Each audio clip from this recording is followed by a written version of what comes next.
we have arrived at my favorite airport, McCarran in Las Vegas, en route to Mexico.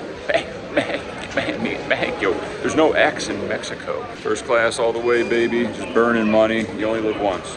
All right, so right before I get to the airport, I talked to my friend Streeter, and he wants to go flying to Miami the next week, and I told him how much I hate flying. He says, what's so bad about it? I said, I hate missing flights, delayed flights, and kids kicking my chair and crying in my ears. I get to the airport to check in at Aero Mexico, shout out to the counter. They inform me that in row 1, seat F, they ask if I want to change my seat to the aisle instead of the window, so an infant can be with its family.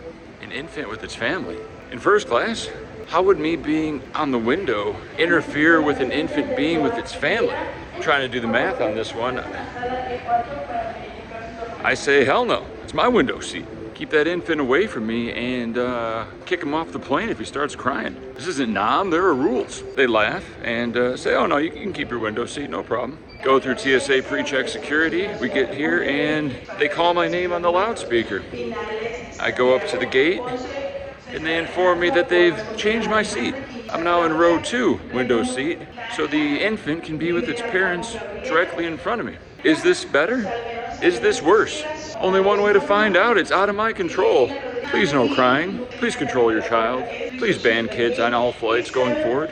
Is that too much to ask? You can just drive. You can drive and boat anywhere in the world. You don't need to fly. It should be a privilege, not a right, to fly. And there's my airline rant. Hopefully the flight goes smoothly. It says it's on time. And then we're going to Mexico City. Never been. I think it's the murder capital of the world. And we'll have about 90 or 60 minutes to go from our flight to the next flight, also Aero Mexico, which should be in the same terminal. Can't be that difficult. I don't have any checked bags, just to be safe. Backpack and carry on. Please don't miss a flight. Please no crying kids. It just tilts me very hard. Comment below if crying kids in airplanes tilt you. Am I the only one? 2 hours later.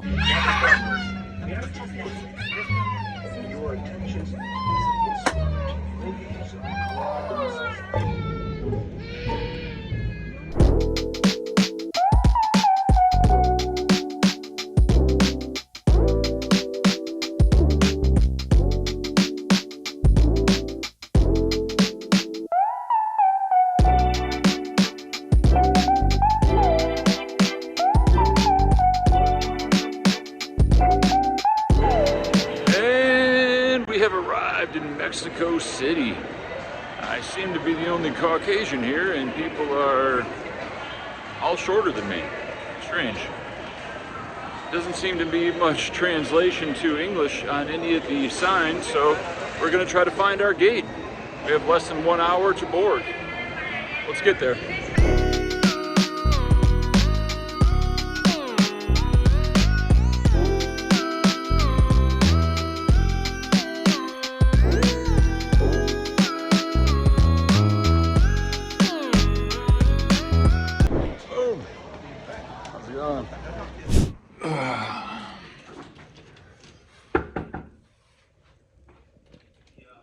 Yo. Your pizza friend. That's what I like to see. With the ranch? With the ranch. Yeah, I got you. You're the fucking man. I'm in bed. Alright. I love you. Good night. Minute 1, 59 minutes to go. This is the before pick. I'm in minute 3, but whatever. We're gonna be a sweaty mess when this is over. Hey Rob! Yo! And the Phil. We're at the geriatric ward. What's going on here? So this cage, as you know, it's a $5,000 entry timed cash game. They put us in as part of our ACR Team Pro deal. We still got to convert it to cash to actually make that money. So it's a big sweat. We haven't sold anything for this. Sign up today, ACR, sign up code Gambler, or Boski if you're watching Boski's vlog. Edit that out, Ramsey. But wait, so this time though, it's a re-entry. There's multiple day ones, and all your stacks merge together. So even if we bag today, we may play another day 1. We'll see how it goes. We'll see what's what. We'll probably play Friday. Anyway, first things first, let's play well today. Start with 5K, there's an Annie 6 max, fucking blah blah blah. You'll figure it out. All right, we got a grand entrance from the win champion. Coming off a big... How's it going, Ebbs? Yeah, that's a nice one. The vlog needs a little lawn car. What's up, man? Ship it to Papa. Ship it to Papa. I'm so excited this event's back, man. Fuck yeah. Hell yeah. From 5 years ago when we first met. That's right. Taormina That's commentary. Right. That's right. And now we're deep. We're playing the cage in the new venue. Yes. Look at this beautiful setup. Super nice. It's gonna be live on Twitch. Justin Kelly on the commentary. Yes, I'm excited, man. I can't wait to see how massive the stacks get for day 2. And as always, I love to see how the big stacks react when there's like 30 minutes left and you have the option to just fold and cash out your 50K or play a big pot with kings. You know, it's gonna be a fun event. Absolutely. Make sure you guys check out Michael Loncar on Twitch. One of my favorite Sunday streamers, the longest sub, $5 a month, well spent. You should too. And check out his home game every Thursday or Friday night. Alternate. Fridays at 5. Fridays at 5. Fridays. Due time. See you there. Loncar home game, baby. Let's go, baby.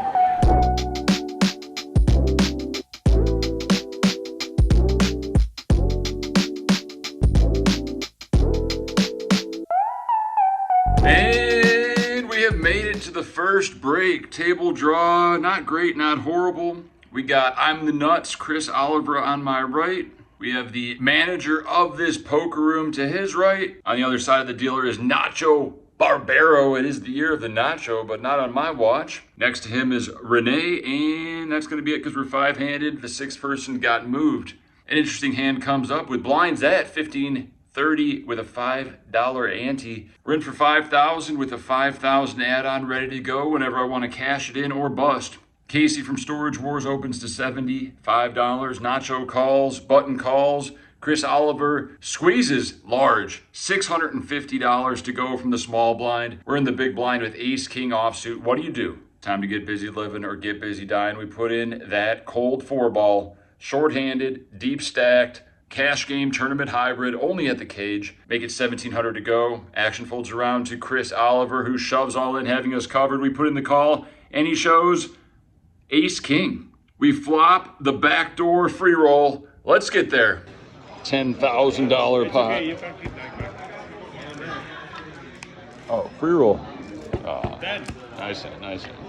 We do not get there and we chop it up. With blinds at 15-30, 5 ante each person. We're still 5-handed when the following hand occurs. Chris Oliver opens to 75 in the cutoff. I'm on the button with ace 10 off. I 3-bet him last orbit to 250, so let's do it again. I make it 250 and he calls. Flop comes King Jack 4. He checks. C-bet is mandatory here. We have all the ace, king, aces, jacks, etc. It's all about the sizing. I think the best sizing is around 175, but for some reason we said, let's go big and make him fold some stuff because we have ace high. I make it 350 and he calls. Put the queen out there, dealer. The turn's a 8, I believe. He checks. We can shut it down and try to improve, or we can go for that double barrel. His table language tells me he's not super strong. Maybe we can get him off a jack here. Maybe we can jack him off. No, edit. No. Maybe edit that out. He checks, we bet 850 and he calls. Uh-oh, we really need a queen. Let's see it on the river, dealer. The river is a 6, I believe. Another low card, inconsequential. He checks and we give up. I say king, queen is good. And indeed, king, queen is good. He shows king, queen. We're down to 4,000, but that's okay. We're about to turn up the aggression. 5-handed in the cage. With blinds at 15-30 with a $5 ante from each person, which is effectively $30. There's an open to 75 from Craig, the poker room manager. Chris Oliver, I'm the Nuts, flats the cutoff. We're on the button with ace king of spades. Love to see it. Make it $325 to go. Casey from Storage Wars folds the small blind, and Nacho Barbero, the year of the Nacho, puts in that cold 4-bet to $800. We started this hand with about 3,500 after taking a few unfortunate beats. Action folds back around to me. What do you do with ace king of spades? I'll tell you what I do. I shove it all in and fist pump. 3,500 in the middle. Nacho goes deep in the tank. What does he got? Ace queen, 10s, ace king off. This is a 120 big blind jam. He eventually says, well, I hope you have jacks, which tells me he has ace queen. And he does have ace queen offsuit, an ugly hand to be wagering 120 blinds with. But here we are, big hold. The flop comes queen, queen, 10. Don't worry, we can still jack him on the turn. The turn is a 4 of spades, I believe, giving us the backdoor flush draw. Let's find the justice on the river. Jack for justice, brick for pain. Nacho busts us. We still have a 5K rebuy chip available, so we're right back in it. In for 10,000, 5,000 in front of us for the next 10 minutes. Nacho needles us, and we fight him back verbally. We have some footage of that as well. Enjoy. It's all good. I'm coming back for that ass. See that? 5K. I tilt win a few small pots to get up to 5.5K before break. Let's cool off. Go. Oh, thank you. Sauerkraut at the tables. Might be illegal. We come back from break. Blinds are up, just like a tournament, but it's a cash game. What's going on? It's the ACR cage. I look down at the 9-8 of hearts in middle position. I raise it up to 125. Action folds around to Craig in the big blind, who puts in the 3-bet to 450. $450. Should we pay $450 to see a flop with 9 high? You're damn right we will. The flop comes 9, 7, 6, 2 spades. Definitely one of the better flops we can hope for with the old 9-8 of hearts. He c-bets $550. What's he repping? An overpair? We block top set. We got top paired and open-ended, so our options are call or raise. I want to deny equity from his overs that are stabbing and possibly get him to fold a better hand now or on the turn when I jam, because we're going to have just under a pot-sized jam if he wants to call this raise. He does call the raise. About $4,000 in the middle. We have $3,500 behind. The turn's an offsuit king. Not great for us. He could still have like ace king of spades, in which we're in horrible shape against. He checks. We could check back, but sometimes you just got to stick it in there and pray. We shove. He snap calls. He has pocket aces. We need help. Here's the river. Got to draw. Let's get there. All right, out there. Beautiful 10 of spades on the river, and we get the full double. We're now up to $11,000 in our stack. The next 3 hours are pretty frustrating. When we open light, we get 3-bet. When we 3-bet, we get 4-bet. When I c-bet and don't have it, they call or raise. When I c-bet and have it, they fold. And we dwindle down to about 9,000 in chips. Katie Lindsay lost about a 20,000 chip pot to Nacho. Top pair versus Nacho's aces. And she has about $750 in our stack. When we open pocket queens to 150, she shoves ace 10. We call, and here's the video. Just an ace. Just an ace, please. Spade for the sweat. Oh my god, what a turn. Oh my god. I'm really sorry. When will it end? What a good turn, huh? She goes runner, spades to double up. Everything's going wrong. Can't wait for the day to end.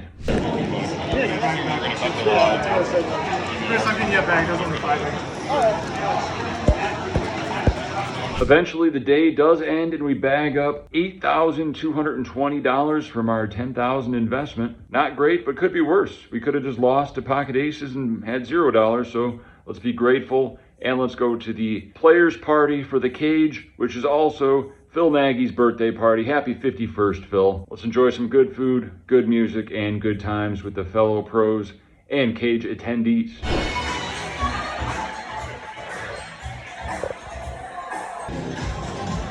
Is this edible? Yep. No, what is that? That's glass.